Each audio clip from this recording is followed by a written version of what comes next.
Hello, everyone, and welcome to the Tuesday Night Live show for January 11th, 2022. Tonight's special guest is going to be Mr. Stephen Arnold, the President CEO of IBRBS. We'll also be joined by Mr. Howard Graham. He is the chairman for the ISC, International Santa Celebration, and also a executive director for IBRBS. Everyone stay with us. We've got a great show lined up for you. We are so proud and happy to be back for our season 2. So stick around. We'll be right back after these messages.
Welcome back, everyone. It's great to be with you tonight. As always, I'm Santa Bob McMasters, and at this time, let's say hello to my co-host, Santa Barry Cummins.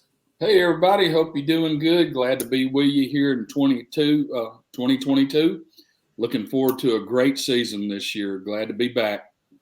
Also, everyone, welcome our producer, Elf Angela. She is my daughter, and she produces a show for us, and she's not going to be on screen tonight, but you can drop in a hello in the comment box if you'd like. So our Tuesday Night Live show is beginning our second season, and we are so grateful you have chosen to join us for our season 2 debut. This season, we will continue to bring you meaningful content with lots of information. So at this point, let's get tonight's show started by asking you, our viewers, to give us a little help. This is important to help us build our viewership within the community. Barry? Hey, everybody, reach over there and give us a like and share, because every time you do, it helps this program get seen. And we appreciate you being with us here on the Tuesday Night Live show. We know you have a choice with your time. Thank you. Very good. So we are excited to announce tonight that Sleigh Driver Apparel Company is returning as one of our major sponsors for 2022. We'd just like to take a moment to thank Derek Dugan for everything that he has done for us within the community and for our show. At this point, we will get started from that with our Tuesday night trivia.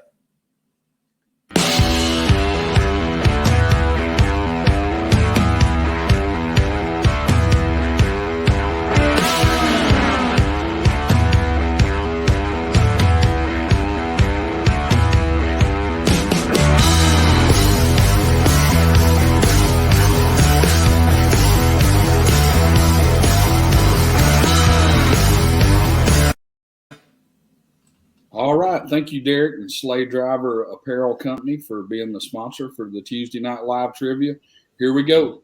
What is the full name of the 19th century poet best known for the poem Song of Chattahoochee, in which the 1950s Georgia's U.S. Corps of Engineers lake was named after? We're looking for the full name of the poet. And you had to put Georgia in there, Bob. Yeah, I did. Sorry, Barry. That's now, okay. For those who don't know, Barry is a big Bama fan. National championship game last night didn't quite go the way Barry had expected. And those Bulldogs over in Georgia are the ones that came out on top.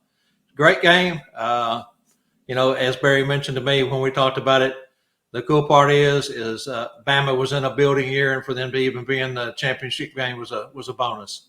All those young men worked very hard for the season on both teams, and just congratulations to them. Good job there, Scott. Scott Parker got it. Sure did. And Scott, that's worth one of Derek Dugan's gold coins that he talked about when he was a guest on our show last year. They are fantastic coins, great detail, and I will get your name to him, and he'll get that out to you this week. All right, well, let's go ahead and get into the show here. Let's please welcome tonight's guest to the Tuesday Night Live show from Memphis, Tennessee, and he's known as Fabled Santa, founder of ToysForSanta.com, Mr. Stephen Arnold. Welcome, Stephen. Thank you, Barry. Thank you, Bob. It's a pleasure to be able to join you tonight and all of your wonderful viewers. I got to tell you, Stephen, we are really excited to have you on. Welcome to the Tuesday Night Live show. And most of our viewers know you are the president and CEO of IBRBS. That is the largest organization for Christmas entertainers in the world. And we'll get into the IBRBS a little bit later, but let's start off getting to know the man, Stephen Arnold. Don't know how many people really know your background. So can you share with us your work background before becoming an entertainer? And I think this is an important question because of the different roles and things that you have within the Santa community. I think your work background really prepared you for setting you up for the things that you do now. So if you can kind of give us a background on your work history. Thank you, Bob. Good question. I was 20 and I met the fine woman that I fell in love with and married 50 years ago. And we were both at UC Santa Barbara. I had moved from being a Hoosier in Indiana out to California. My father was a retail executive with a big department store chain. And shortly after we met, I became a police officer because I needed to pay my way through school. My father wasn't really happy with my decision to engage myself with someone at such a young age. And so I did that for 4 years. And I had a ball doing it, but I also so I worked full time and went to school part time. And when I finished, I decided I still really wanted to be a retail person. So I stayed long enough that if the retail didn't work out, I could go and apply for the bureau because they required a bachelor's degree and 4 years of experience. And so I had that in the chest. But I moved down to Los Angeles with the family. By that time, we had one child. And shortly thereafter, I joined the Broadway and worked my way up with them. Switched a few years later over to Bullock's, which was part of Federated Stores. Went back to the Broadway after another 3 years and then was promoted to an executive at Allied Stores Joske's division in San Antonio. That got me to Texas. Went from there up to Dallas with them. Unfortunately, there was a lot of churn in the retail business. I took a job in Memphis with Goldsmiths, which was back to Federated. And I was only here about 8 months before they consolidated the job here into Atlanta. My wife said, look, you moved us from LA to San Antonio, Dallas, Dallas to Memphis. Can we stay put? Because the kids aren't making any friends. And so we decided to open our own children's store. It was quite large, 15,000 square feet. We kind of called it a department store for kids with a specialty store point of view. And we were pretty successful at that operation for some 23 years, I guess. We ran it before we started winding it down. My wife got sick and I needed to spend more time with her. And so in 2012, I decided to become a full-time Santa Claus. I had a Santa Claus in the store for the 20-some years and a Mrs. Claus up here all the way from Thanksgiving to Christmas. And I had previously portrayed Santa at various functions in my retail career when somebody was throwing a party and they said, oh, there's the fat guy, let him be Santa Claus. So I did that. And I enjoyed it. But I had a photographer friend who called me in 2012 and said, I have somebody who's gotten very ill. They need a Santa Claus. You still have your beard? And I said, I haven't done anything with it. Yes. And he said, well, can you come be Santa at a country club? And I did it. I had a ball. I came home. My wife said, oh my God, we're in trouble. And I guess I must have been bitten by the bug. So from there, I just went back and threw my heart into it, and loved every minute of it. But while I was at that, I wasn't really satisfied with all of the accessories that I was finding. I saw some great pieces here or there, but they weren't quite what I wanted. And so having that some 35 years of retail experience, I decided to start developing my own pieces. And that's when I created Toys for Santa. Well, Stephen, when did you first don the red suit, and what was the influencing factor in deciding to become Santa? Well, I guess the first time I donned one was in 1958. The previous year, my mother had made a clown costume for myself and my sister. We went out on Halloween and did the clowns, and we came back, and I said, Mama, I didn't see any Santa Clauses out there. Could you make me a Santa suit, and maybe my sister, who's 2 years younger, be an elf? And she said, well, sure. So that was the first time I did it. And like I said, periodically from that point until 2012, when I became what I would call the beginning of my professional career, I did it from time to time and everything else. I fell in love with it. I'd always knew Santa was important to the retail community. And I had always had that spirit in me that it was also a great advocate for what Santa could do in terms of brightening everybody's outlook. Now, when you chose to become a professional, did you have a mentor or someone you looked at to emulate or build your character after? Originally, probably not. 2012 came and went so fast, but I was fortunate enough to be exposed to the fact that there was going to be a fairly major convention in Santa Claus, Indiana in March of 2013. It was a short trip up from Memphis. So I got in the car and drove up there, and I met many men and women who would eventually become really great friends. That's the first time I met Tom Cortameglia, and he and I have partnered in many things. I met Tom Carmody, who was a guest here not that long ago, and Bob Elkin, who had a booth set up for IBRBS, and that's where I got introduced to the concept of IBRBS. And I joined. They had an early bird special that year that my $25 fee would extend my membership until the following year in September. So I got 19 months of membership. Since that time, we've actually formalized that, and now the organization always has an early bird starting in April that will take care of anybody new joining. Will have up to 18 months of membership, and I just tons of other people. That's where my first chance to meet Jerry Owens, and I met Phil Wentz at that event, and we've become friends. A lot of influential people at the time who were very involved in the community, and I was somewhat gregarious, but I was also hungry for information.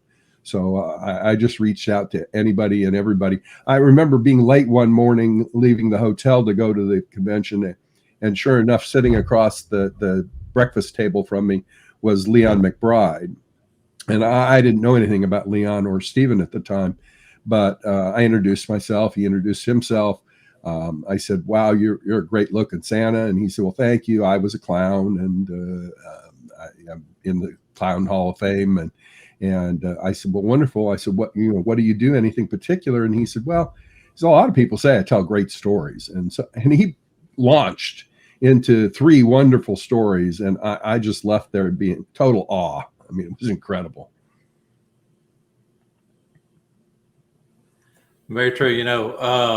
First time that you and I actually met in person was at Tim Conahan's school that he had here in Dallas a number of years ago. And it's been a great friendship, and we appreciate all the things that you've done for the community. And for me personally, there's been lots of times I've leaned on you for answers and support. So can you share with us a few of your most memorable visits as Santa, be it, say, home visits or otherwise, and tell us why they were your particular favorites? Thank you, Bob. Great question. In the 10 years that I've been portraying Santa professionally, I've had lots of experiences, and I've been very fortunate to have bumped into some people who were influential in getting me great gigs here in Memphis. I recall somebody suggesting that Graceland was looking for a replacement Santa. They had a traditionally bearded Santa for several years. They had decided they wanted to go real bearded, and they did an interview process. I think there were 16 of us that applied, and I went out and I won the job, and I did it. And then I said, well, so where do we go from here? And she said, well, as long as you want to do it, we're going to have you be here. And I've enjoyed now 7 years of it. There are other experiences. Another friend introduced me to somebody. They had a parade down Beale Street, Christmas parade for years. They killed it off. Beale Street was kind of struggling. They began to reorganize it, and my friend suggested, he said, well, I know a Santa that would be great for lighting the tree down there and doing the parade. And the gentleman said, well, send me his information. And I got that job. I've now had that one, I guess, 7 years also. A lot of these are things that most of us have on our bucket list. Tree lightings, I now do 5 of them annually. I appear at a lot of special events. I now do 3 country clubs regularly, and each one now does 2 days. So those are terrific things. But probably the most touching one I had was 2019. I got a call on Christmas Eve late, and they said, can you work tomorrow? And I said, well, what are you doing? And they said, we have our son who has been on service offshore for 3 years. Right now he's in Germany, and he's being able to come home for the first time in 3 years. And nobody knows in the family that he's coming home. What we'd like you to do is come on Christmas Day and say something about you were here last night and you dropped off a lot of presents, but you forgot the most important one. And can I bring it in? And something along that wet line. And I made up some things, and I was able to bring into the home in the middle of the day this young man, and the family just went crazy. I mean, it was fun, and it was really touching. I cried. It was nice to see somebody be able to come home who hadn't been able to experience family for some time. So. That's a cool setup. Well, Stephen, we know you do many kinds of gigs, but do you see us as independent entertainers being more successful controlling our own destiny versus with agents? Well, let's ask the question, what does more successful mean? Because that really is, to me, that's the question that each of us has to ask himself or herself as a Mrs. Claus. Success is enjoying what you're doing. I don't view being Santa as an occupation which I focus on how much I'm going to make. What I make is a result of how many gigs I do and how well I do them and how well I'm rewarded for doing that. First 4 years that I did some independent jobs, but I also worked days and some evenings at Bass Pro. And I wouldn't give up that experience for anything. It was a great way of learning how to handle large crowds and lines, dealing with all kinds of children and adult children who wanted to see Santa and talk about what they wanted. And so I did, near the end, I woke up one day and said, I've got 5 hours of wear and tear on my suit. I've got 5 hours of wear and tear on me. I'm not getting any younger. And in an hour, I had learned that I could make as much or more than I was making in the 5 hours that I was working for Bass Pro. And so I stopped doing Bass Pro. For a couple of years, I did a couple fill-ins, but I still think it's a great experience.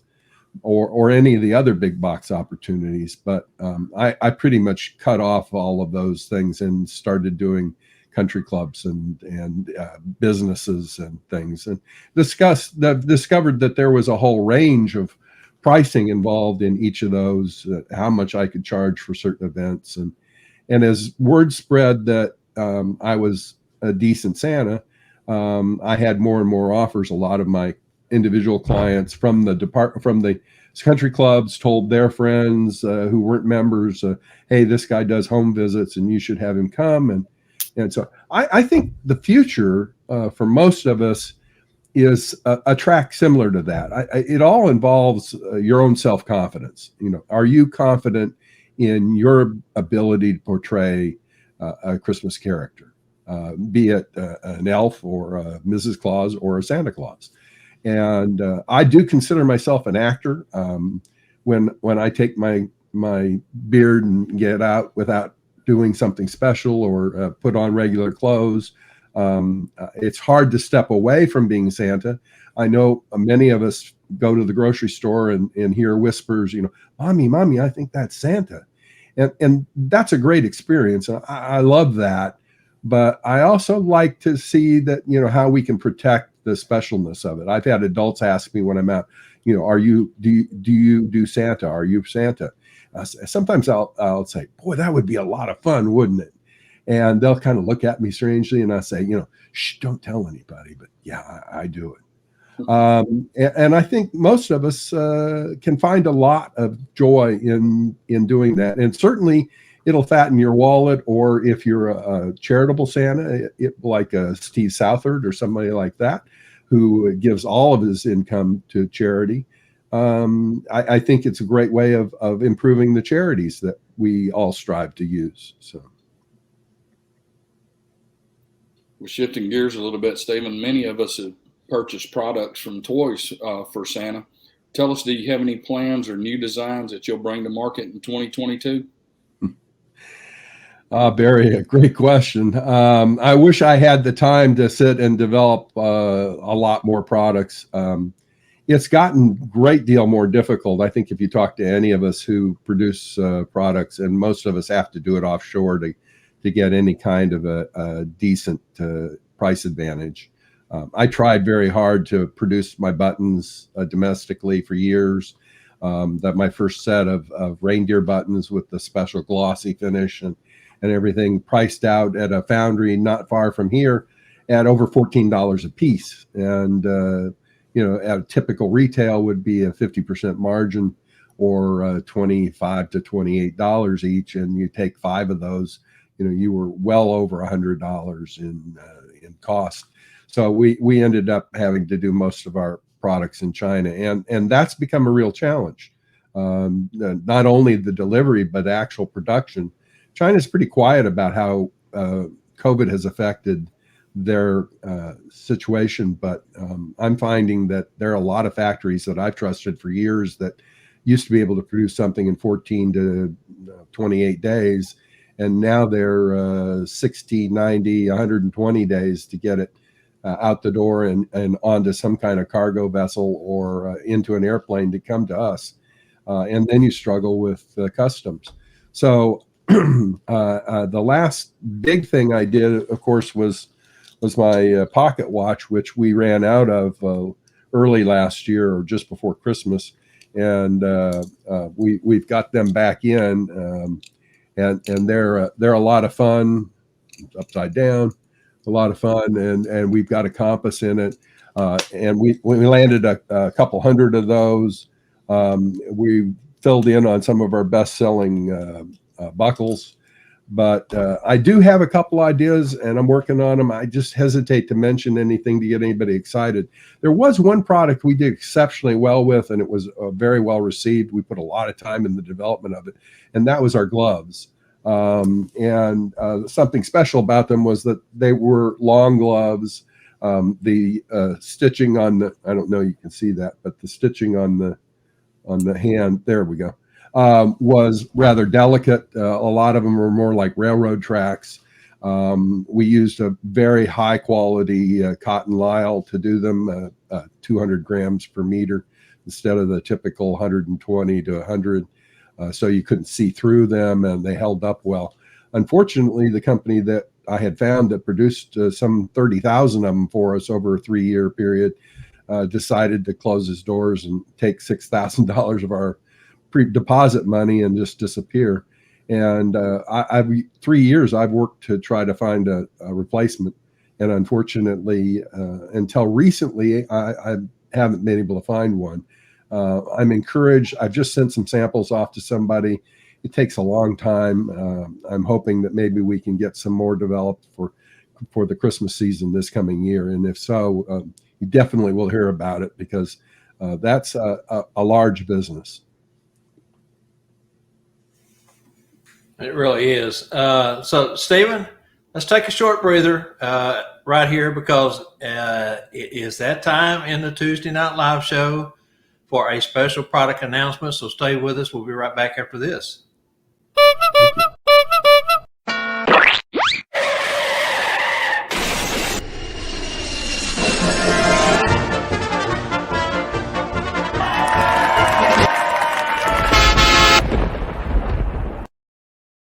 All right, stop the show. It's time for the Tuesday Night Live Showstopper Special. For this week's StufForSanta.com Showstopper Special, we will go straight out to the head clown at large and in charge. Which would normally be Spangle, or his boss Daisy May, but Spangle's in Oklahoma City this afternoon, so that clown would be me.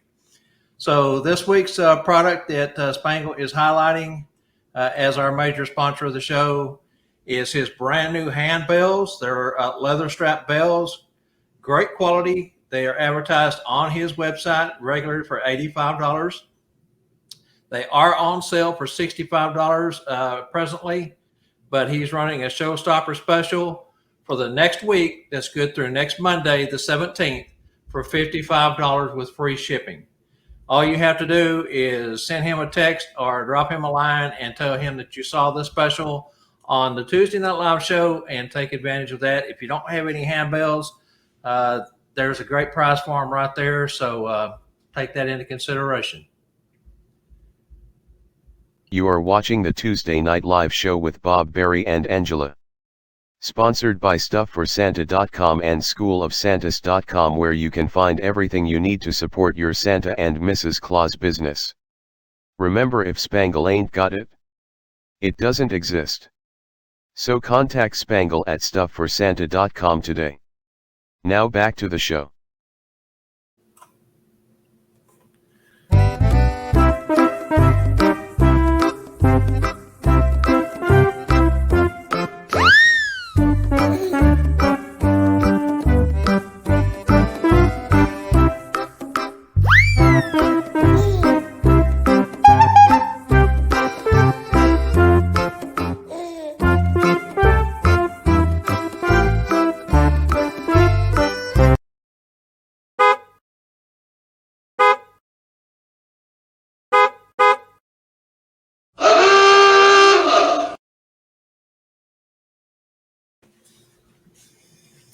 All right, since Spangle's not with us, he's not going to be here able to do the number 2 trivia question. And our second trivia question, of course, is sponsored by StuffForSantas.com and SchoolOfSantas.com.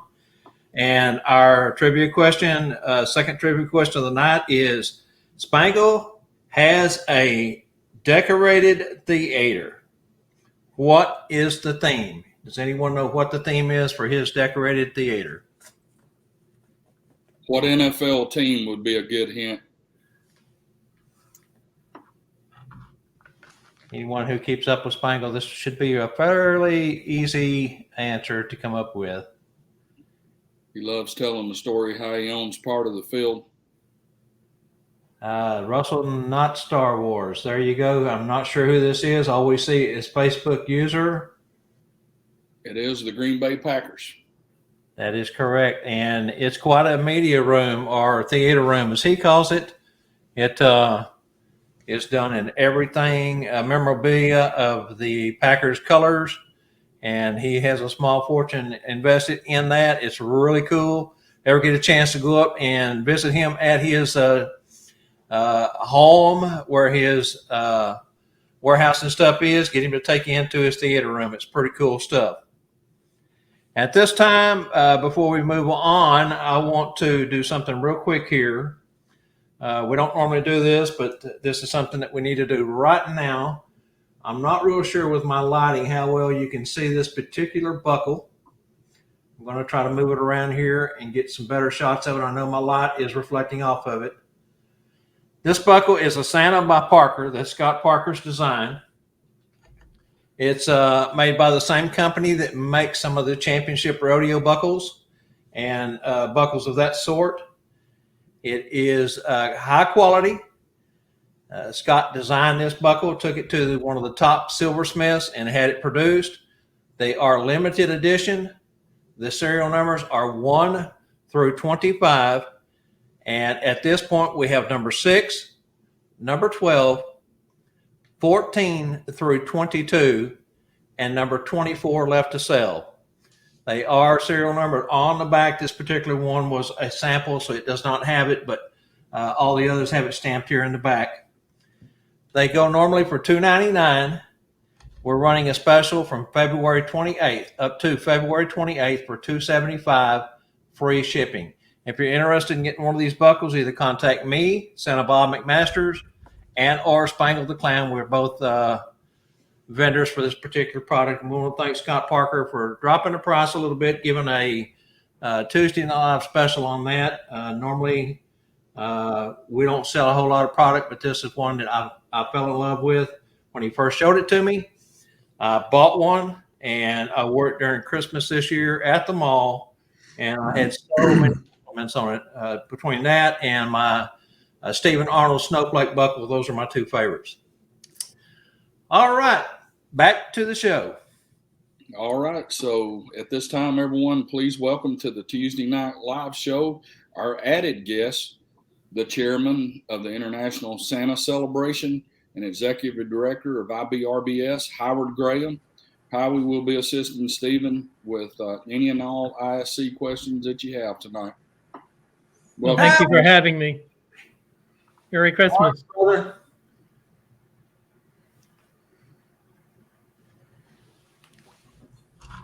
Hello? Hi, I can hear you. Yep, we got you. Go ahead, Bob. Okay. Because I have a question here. Stephen, this is for you. Let's move on and talk about the IBRBS. This is really important to many of us that are in IBRBS, has been a member, or even thinking about becoming a member. What was it that drew you to become not only a member, but to take the next step and become part of the leadership and serving first as an the organization's secretary, then throwing your name in the hat to run and be elected as president, CEO? Thank you, Bob. That's a good question. I think I mentioned that I met Bob Elkin and Tom Carmody in 2013, and I joined. I'd been a member for nearly 2 years when Don White happened to be election committee chairman for the 2015 election. He and I become known to each other, and he actually called and asked if I'd be interested in running. I had done a little volunteering, but not much, but knew pretty well of the organization and the existing directors. And so I kind of reviewed it. I went back and read all of the minutes from the last 3 years and saw what the organization was doing. And I said, I think I can help. I'd been very early on, just when I first met my wife, I was president of the student council at UC Santa Barbara. I went on to serve in the Associated Student Council as a representative. I did several other things.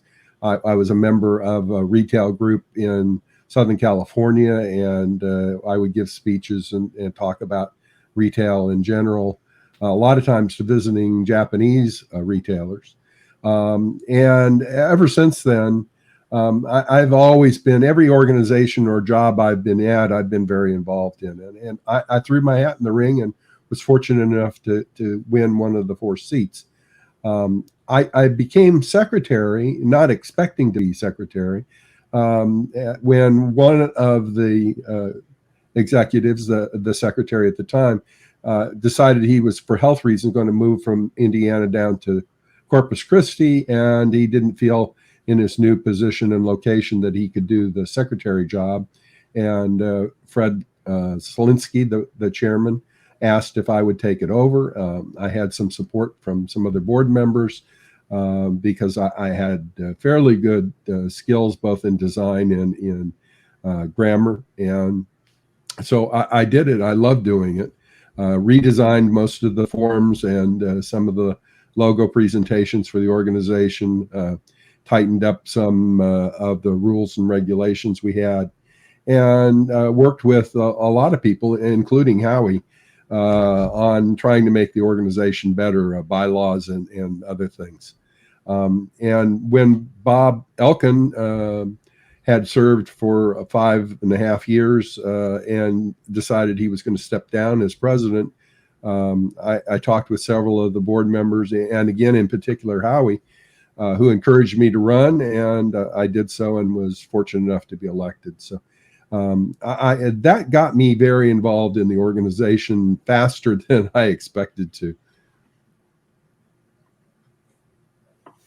Exactly. And we all have been involved with IBRBS for quite some time, many of us.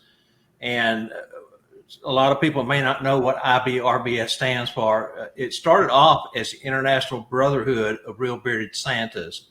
But along the way, the bylaws got changed through membership. And now we just use the acronym IBRBS, IBRBS. For those who may not be familiar with IBRBS and the different benefits the organization offers, tell us about the structure of memberships and the programs such as scholarships, entertainers insurance, background checks, and how to take advantage of these programs, Stephen. Thank you, Bob. Yes, the organization has continued to evolve. Most of us very early on. The organization itself formed in 2012. So there are a good number of members out there in the community who've been with us either from the very first year or 2013. Most Santas who are still performing have not let their memberships lapse because they find value in the camaraderie that they receive within their local chapters as well as other people. Let's take a look, though. We have 2 levels of membership now. We did not allow women when we first organized. And in 2016, we had a bylaws change because most of us realized, and more than 2/3 of the membership recognized, that women were becoming a much more important factor in the Christmas community. And so we allowed Mrs. Clauses and the spouses of full member Santas to be full members and vote, participate in committees. And ever since then, we have 2 female directors, and we have at least one more running for a position coming forward. Also, just last year, we redefined what it meant to be. We didn't change anything, but we clarified what an associate membership was. Well, there had been an associate membership virtually from the beginning, but unfortunately, our webmaster at the time didn't really understand the value of an associate membership, and he never really put it in. Nobody could apply to be one, even though it was in the bylaws. So we acquired a new assistant webmaster, and he rewrote the website and did a lot of stuff in terms of the forms and created actually an associate form. We now have 23, I believe, in a relatively short period of time since July when we've strengthened it. And we seem to be adding 2 or 3 a week now as word of mouth spreads. They can't vote. They pay a diminished value of dues. They only pay $10 versus the $32.50. They have access to a limited number of benefits, but it is a way for them to serve on committees and become involved with the organization. And we're hopeful that as more do, some of them can bring extra benefits to us by the experiences that they've had and improve it. as far as being a member, regular members vote on bylaws changes, how the organization is set up. They vote for directors. There's 4 director openings every year. We have 12 directors. So in any 3-year period of time, there's an opportunity to switch all of the directors out. Some of them run periodically every time that it comes up. Some of them have been with us since 2012.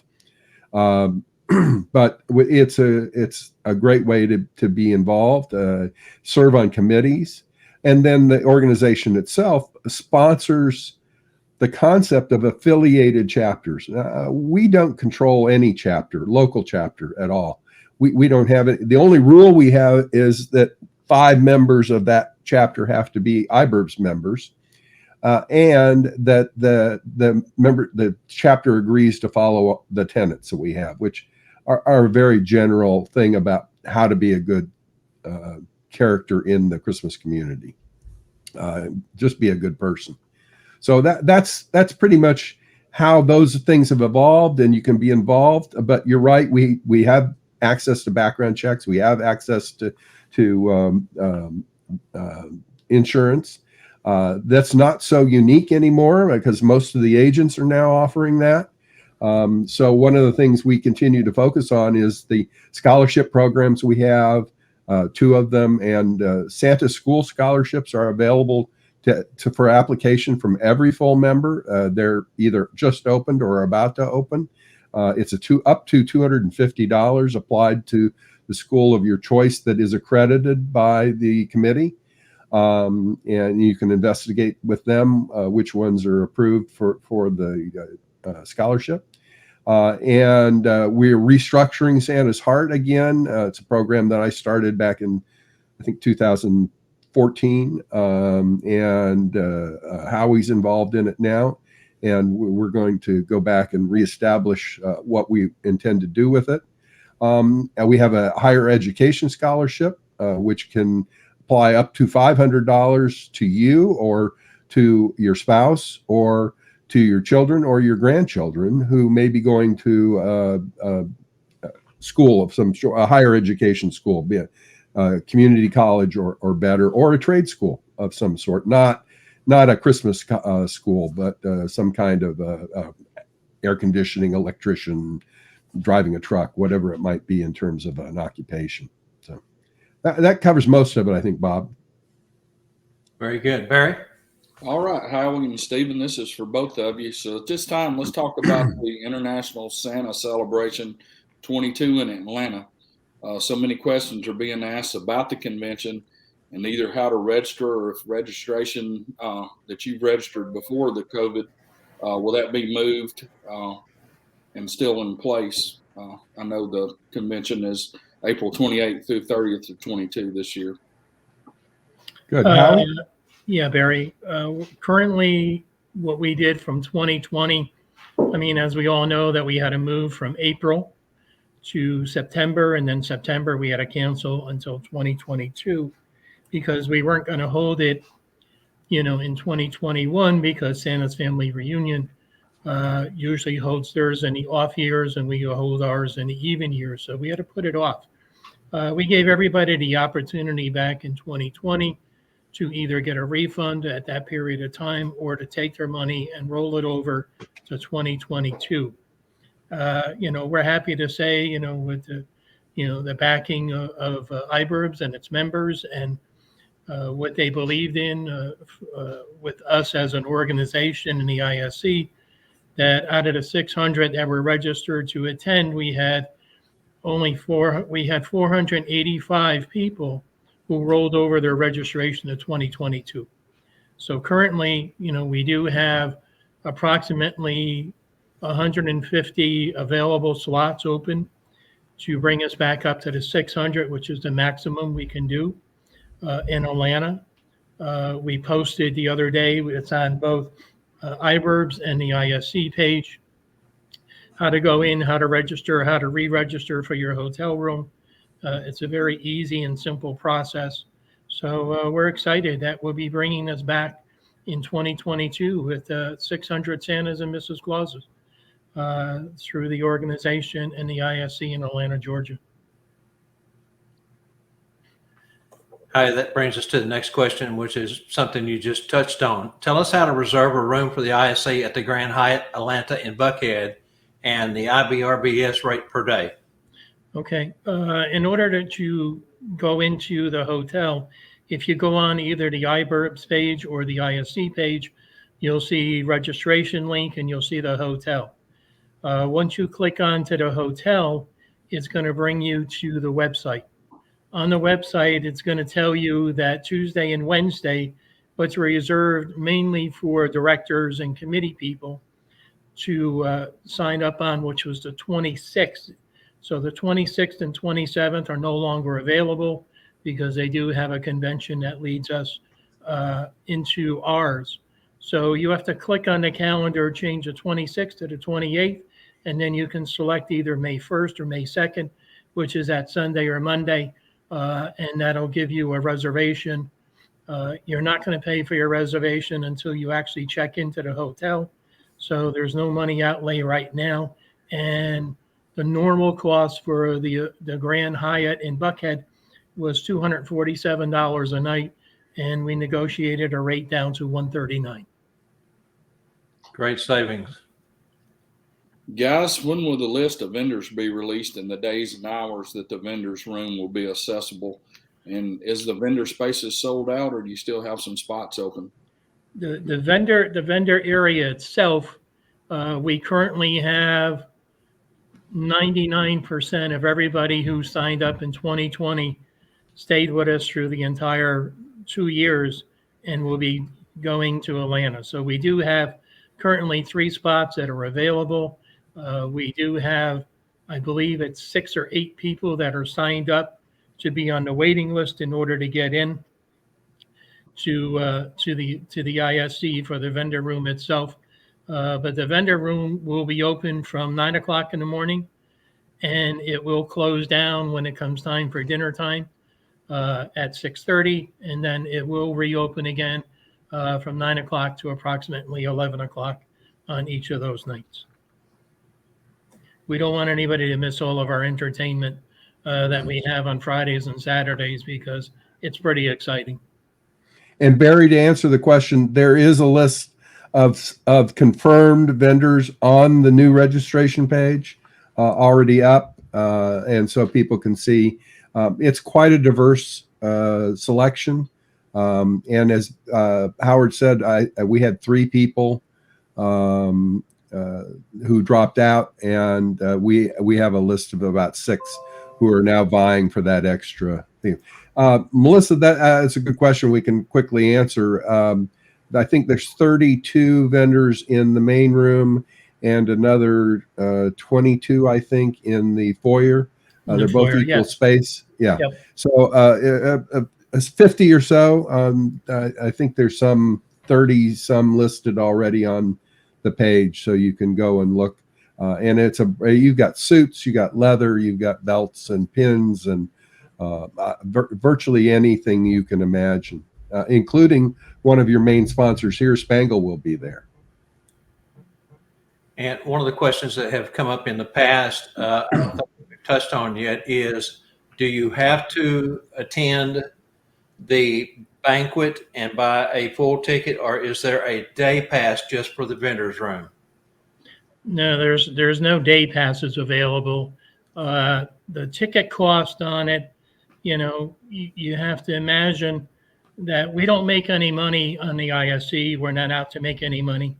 That 95% of the money that's collected for it is for your meals. And we have 6 meals that are going to be done, 2 breakfast, 2 lunch, and 2 dinner banquet dinners. And each one is plated. They're not going to be done as a buffet. So you're not going to have to worry about standing in line. You're not going to have to worry about running short on any food. Everybody's, is going to be seated and plated and served to you. And we will have color-coded tickets that'll be on the plate. So when the waitress or waiter comes by, they'll know exactly what meal you're supposed to be getting. So we don't run short on any particular one if somebody changes their mind. Okay. And to answer your question, Bob, that further, there is available badges to go into the vendors area only. So public people who are not attending the event will be able to access the vendors. It's actually on a separate floor from most of our activities, but those badges will not allow them to go anywhere near the workshops, or they're color coded so that we'll know no access anyplace else. But it is open to the public. Very Will good. there be any charge for those badges, or is it free? They'll be free. Okay. Yes. Very good. J.D. Williams had a question that he posed yesterday during our Bob and Barry preview show. He wanted to know if there was a running list of folks who, for some reason, are not able to attend but have already purchased their convention banquet ticket through IBRBS. If there's a running list where, in his case, he has not bought tickets yet, and he says he would take the advantage or work with someone to take their tickets off their hands if they was not going to be able to go, opposed to just going straight to you guys and getting new tickets. Is there a list of sorts? Currently, no. Let me explain a little thing about what the process was and what happened. Back in 2020, we gave everybody the opportunity in September of 2020 to either roll over or get a refund at that period of time. So in order to maintain everything and go into the 2022 season, we went through that. At this point in time, we have absorbed through IBRBS and the ISC over 150 tickets of people who either canceled because of COVID or canceled because of sickness, or, we had some Santas that had passed away, and, refunds were given to, the widowers of the people that were attending. So until we can get through those 150 tickets, that's where we are right now. As we go through and we become less and less availability and stuff, we'll work with each person individually to try and help accommodate and move some of those tickets. But at this point in time, everything has to go through IBRBS for a couple of reasons. One is to make sure that they're covered under the IBRBS insurance when they're there. Two, that they have access to the website in order to schedule their schooling that they want to have and the workshops that they're going to have, and to make sure that their food is correct for when they get there, because if it's under the wrong name, it's going to cause a lot of confusion with 600 people running around. Very true. And I know in Denver, I went to the 2018 in Denver ISC, and at some point, the amount of tickets was expanded because there was such demand. So I really feel that you probably will run into the same thing this time around. As we get closer, more and more people will go ahead and get off the fence and decide to jump in and get tickets. Yeah. Well, I know, Bob, right now, the problem is that we're locked in at 600 people maximum. Where Denver, we were at 300. We were able to expand it because they had rooms available and we can get more people in. When we took on the ISC for Atlanta, the banquet room has a maximum of 600 people. They do have a separate banquet room that's available to the side, but nobody wants to be that person that has to go into an auxiliary banquet room and watch all the festivities on a monitor. So, we've controlled it and we've locked it in at 600, which is a capacity that we can hold in the banquet room. So everybody's there, in the same room at the same time doing the same thing. So there you have it, folks. If you're on the fence, jump off and go ahead and get your tickets while they're available, because it's limited to 600. That brings us to the next question. What about workshops? Is there a listing with times, dates, and the different presenters? I know you said something about enrolling, signing up for each one of the workshops. I know in Denver there was a limitation on size depending on which room that the particular presenter was in. So can you cover some of that for us?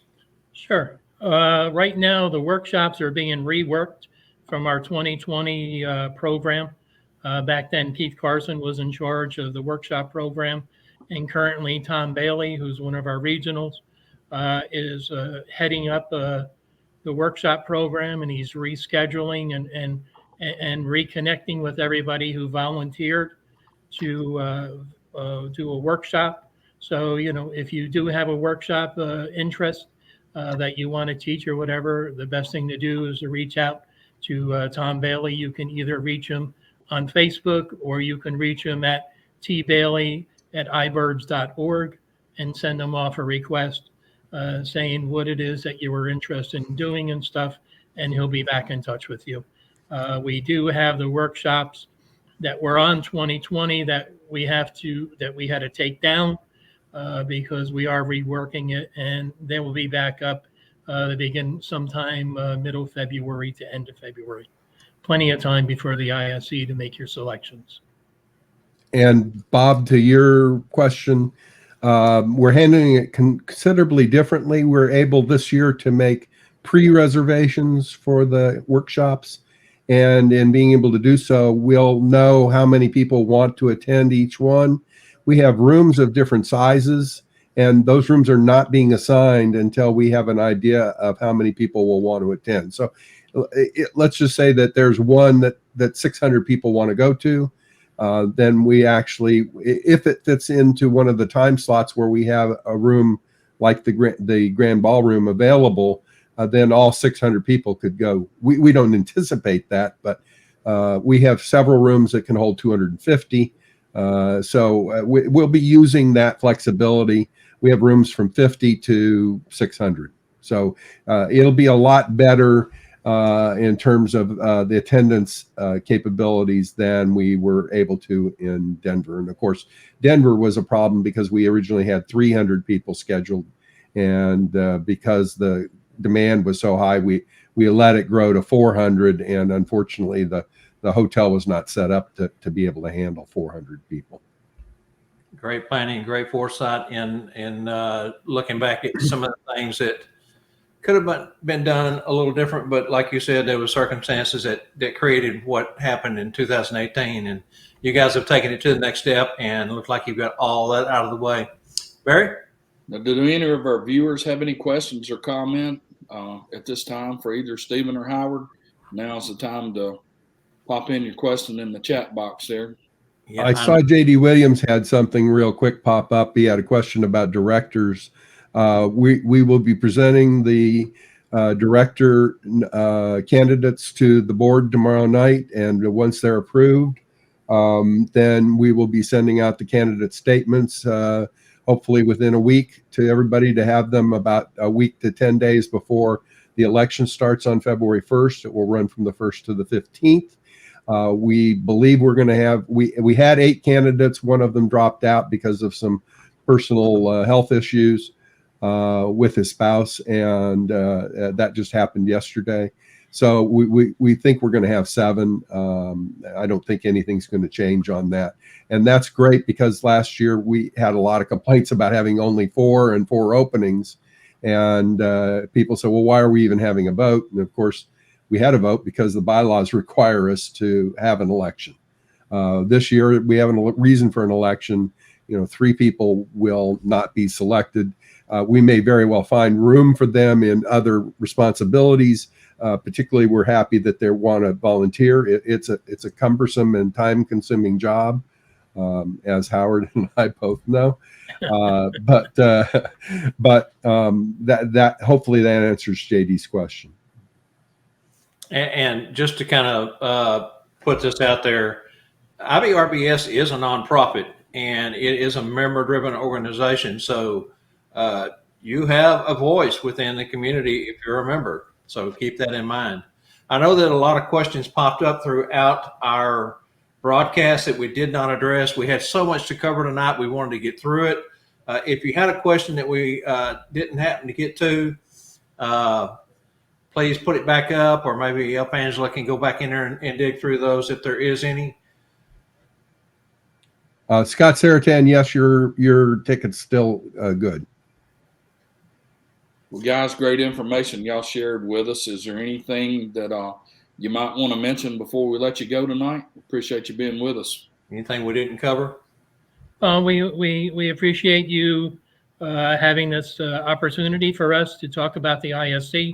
We know it's coming up, believe it or not. I mean, as hard as we worked in getting 2020 put together and working the 2 years before that and the 2 years from 2020 to 2022, it was like the blink of an eye for it coming in.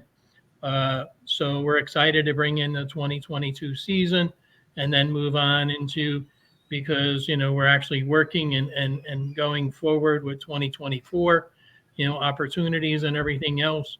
So and one of the things that's gonna happen during that period of time, if anybody's thinking about whether you're a regional or you're a chapter or whatever, and you have an opportunity that you think you might want to hold an ISC within your area and stuff, we are going to have a workshop in Atlanta where you'll be able to come in and sit down and fully understand what it takes to bring this from beginning to end. So, we appreciate the opportunity of coming on and talking with you tonight. Yeah, we can't do it without support from the local Santas, and we really appreciate the way Georgia has, all 3 chapters has agreed to give us a helping hand. We will be looking within the next 90 to 120 days. We'll begin talking about 2026. We hope to have the final announcement on 2024 when we meet in Atlanta. Thank you guys for all the hours you put in. A lot of people don't realize the amount of time it takes in your personal lives to do that job. And thank you both very much for all you do and everybody that works with you. Exactly. Yes, Mr. Carmody, we'd love them to bring their chapter banners. Yeah.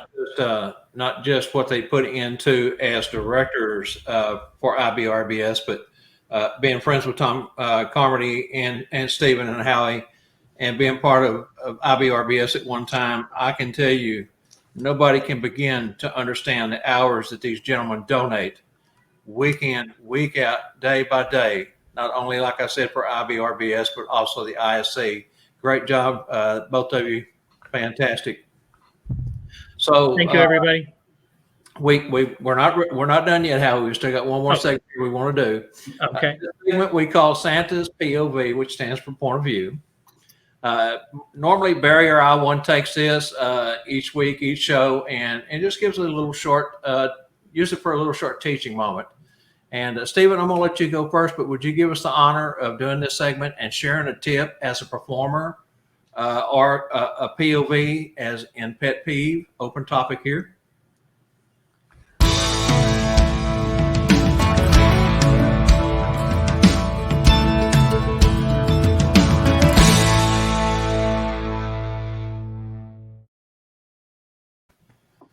Thank you, Bob. That's a great question.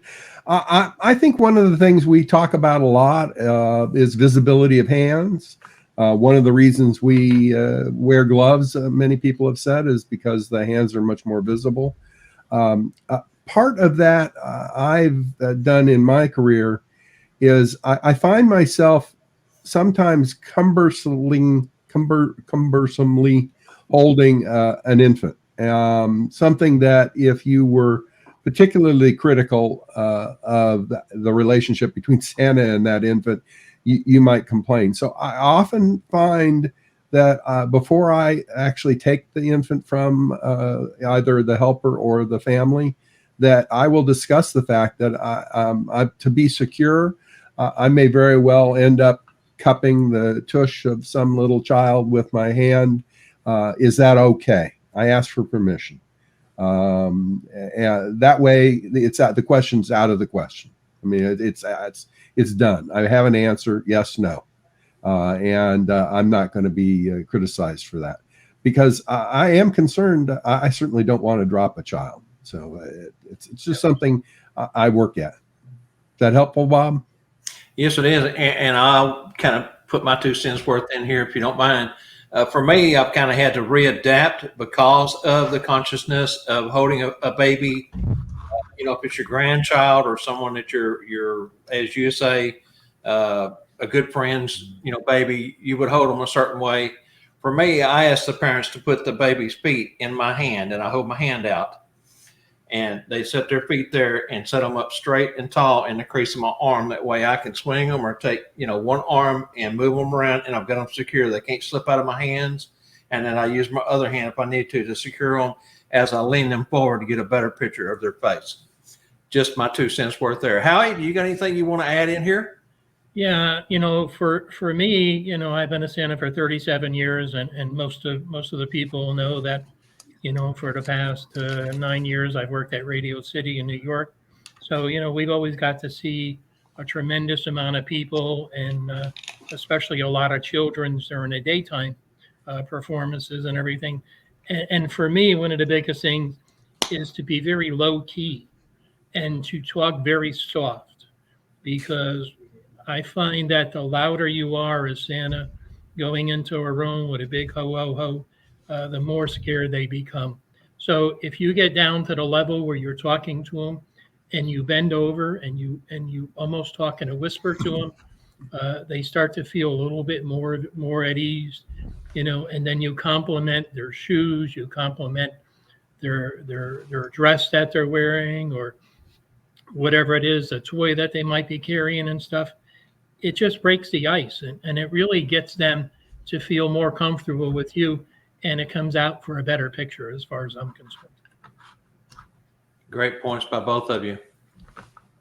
Well, gentlemen, on behalf of my co-hosts, Santa Bob and Elf Angela, thank you so much for taking time to come on the Tuesday Night Live show and share your expertise. We thank you for that.